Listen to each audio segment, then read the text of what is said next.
Hello my dear student. आज class 11 chapter first some basic concept of chemistry जो continue चल रहा है उसी को आज देखेंगे।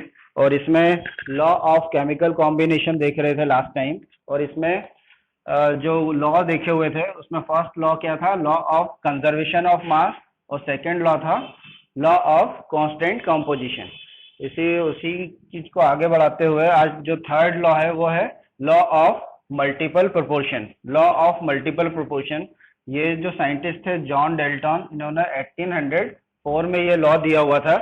और अकॉर्डिंग टू दिस लॉ, इसको थोड़ा सा आप लिख लें कि क्या होता है ये लॉ, है ना। इस लॉ के according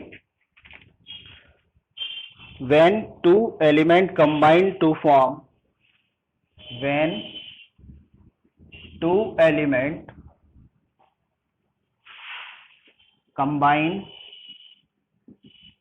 to form when two element combine to form two or more chemical compounds, two or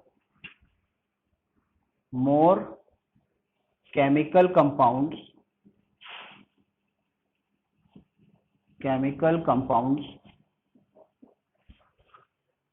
then the mass of one of the element then the masses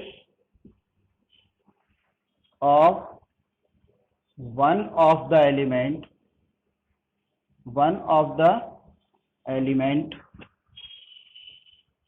which combine with a fixed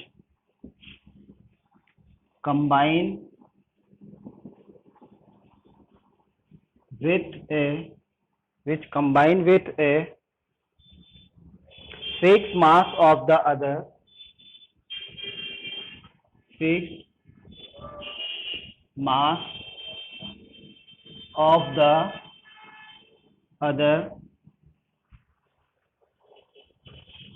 bear a simple ratio to one another. Bear a simple ratio to one another.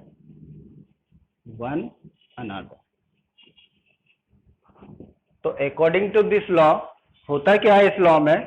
when two elements combine to form two or more chemical compounds, मतलब कि जब दो element जो होते हैं एक से ज्यादा केमिकल कंपाउंड फॉर्म कर रहे हैं, then the masses of one of the element, और उसमें से जो एक एलिमेंट है, दो एलिमेंट अगर आपने लिए हुए हैं और वो कंपाउंड फॉर्म कर रहे हैं, तो उसमें एक एलिमेंट जो होगा, then the mass of the one of the element which combine with a fix mass of the others.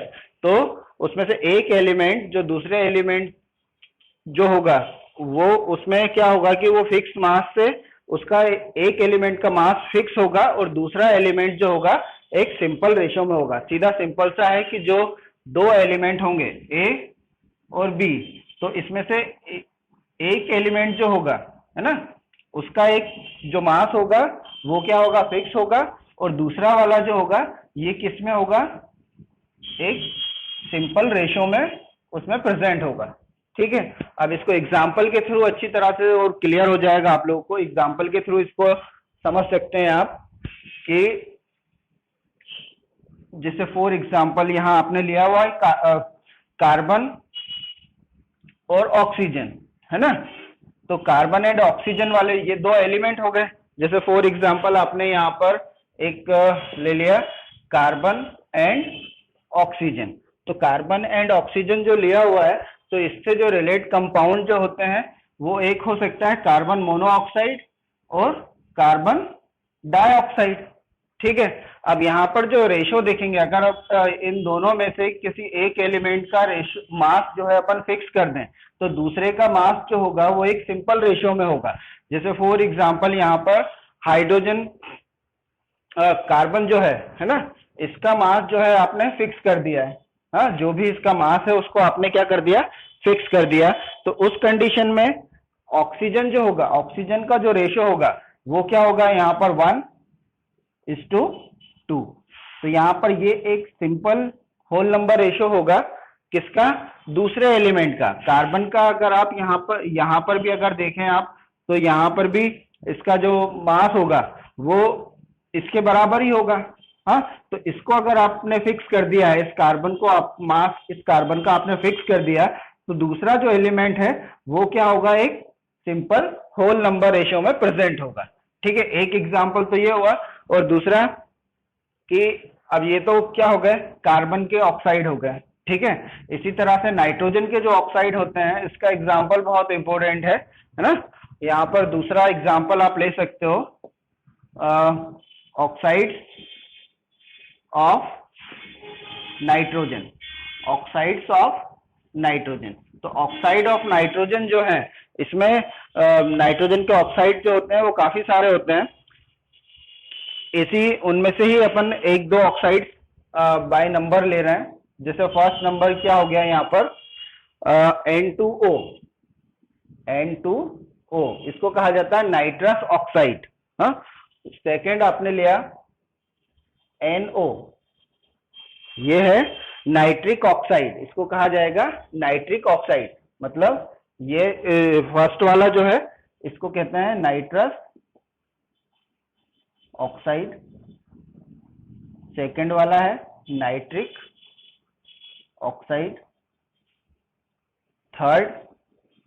Third जो इसमें दिया हुआ है N2O3, N2O3 nitrogen try oxide, इसको कहेंगे नाइट्रोजन ट्राई ऑक्साइड।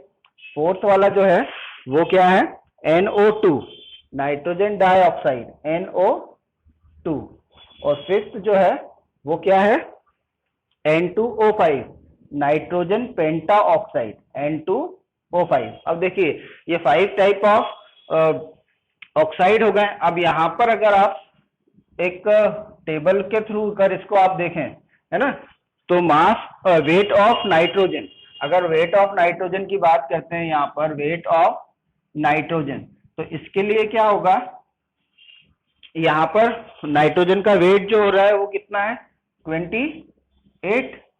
ठीक है, इसके लिए कितना हो रहा है, 14, और यहाँ पर फिर क्या हो गया, 28, है ना। इसके लिए, ये इसके लिए, और ये इसके लिए, ये कितना हो गया, 28, और यहाँ पर फिर कितना हो गया, 14 हो गया, और यहाँ पर फिर कितना हो गया, 28 हो गया। ठीक है, अब यहाँ और दूसरा जो ऑक्सीजन है ना, ऑक्सीजन के लिए अगर अपन बात करते हैं तो ऑक्सीजन, वेट ऑफ ऑक्सीजन, है ना। तो इस कंडीशन में ऑक्सीजन का जो वेट देखेंगे तो यहाँ पर ऑक्सीजन का कितना हो रहा है, 16 है, इसके लिए क्या हो जाएगा 16, और दूसरे वाले के लिए भी क्या हो जाएगा 16। ठीक है, थर्ड वाले के लिए क्या हो जाएगा 48, मतलब 16 3 जा 48, और इसी तरह से यहां पर क्या हो जाएगा 32, ये 32, और इसके लिए 5 के लिए क्या हो जाएगा O5 जो दिया हुआ है वो 80। ठीक है, अब यहाँ पर ये जो मास है ये ऑक्सीजन का मास है, इस कंपाउंड में जो रेशो है उस रेशो के अकॉर्डिंग यहाँ पर नाइट्रोजन और ऑक्सीजन के मास ले लिए हैं। अब अगर इसमें से आप एक एलिमेंट का मास फिक्स कर दें तो दूसरा एलिमेंट क्या होगा, एक सिंपल रेशो में प्रेजेंट होगा। तो वो किस तरह से कि अगर आप यहाँ पर इसको फिक्स करते हैं, है ना, तो अगर इसको सिंप्लीफाई करें तो ये कितना हो जाएगा 1/4।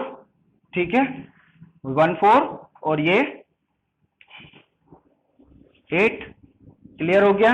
ये 14 ऑलरेडी है और ये 16 ऑलरेडी एज इट इज रहेगा, और यहाँ पर फिर क्या होगा, ये इसको अगर आप सिंप्लीफाई करते हैं तो 1/4, और ये क्या हो जाएगा, ये कितना हो जाएगा 2/4।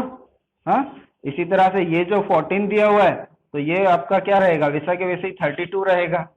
ठीक है, और फिफ्थ वाला जो है, फिफ्थ वाले को अगर आप देखो तो यहाँ पर ये 1/4, और इसके लिए क्या हो जाएगा, इसके लिए हो जाएगा 40, इसको 40। अब यहाँ पर आप देखो कि ये जो नाइट्रोजन है इसका मास जो है आपने क्या कर दिया, फिक्स कर दिया 14 14 14। अगर आपने इसका मास फिक्स कर दिया है तो उस कंडीशन में जो ऑक्सीजन होगा, है ना, ऑक्सीजन का जो रेशो होगा वो रेशो आप यहां पर देख लें क्या हो जाएगा, 8:16:24, है ना, (32:40). अब देख लो, अब यहां पर इसको या अपन इस तरह से भी लिख सकते हैं इसको, 8 1 जा 8, 8 2 जा 16, 8 3 जा 24, 8 4 जा 32 और 8 5 जा 50। अब ये रेशो जो है ना, या ये रेशो जो है वो क्या है, एक whole simple whole number ratio आपको यहाँ पे मिला हुआ है, ये सिंपलेस्ट रेशो जिसको कहा जाता है। तो इस लॉ के अकॉर्डिंग यही चीज बताई हुई है कि जो दो एलिमेंट्स का अगर कोई कंपाउंड फॉर्म करते हैं, जैसे ये दो एलिमेंट अगर ये कंपाउंड फॉर्म कर रहे हैं, तो उस कंडीशन में क्या होगा कि अगर आप एक एलिमेंट का मास फिक्स कर दें तो उस कंडीशन में जो दूसरा एलिमेंट होगा वो क्या होगा, एक सिंपल होल नंबर रेशियो में प्रेजेंट होगा। ठीक है, तो ये जो था लॉ ऑफ मल्टीपल प्रोपोर्शन। इसी तरह से एक लॉ और है जिसको कहा जाता है, अब ये रब कर रहा हूं मैं, इसको अच्छी तरह से आप देख लेना ना। 4th नंबर का जो लॉ है उसको भी देख लें आप।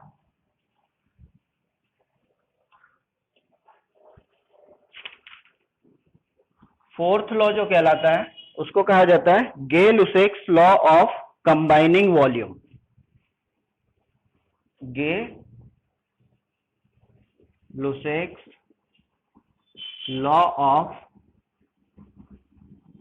Combining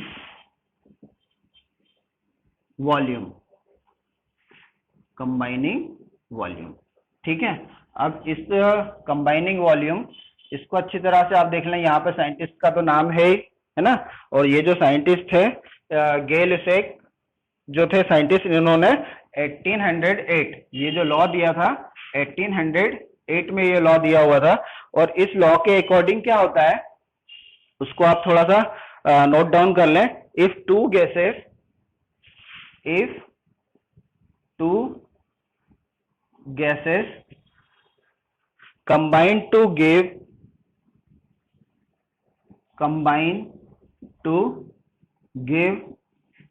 combine to give a third gas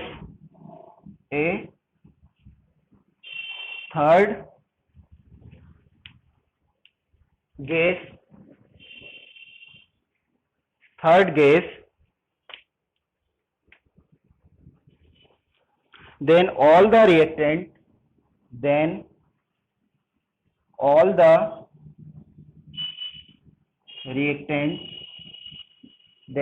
the reactant and product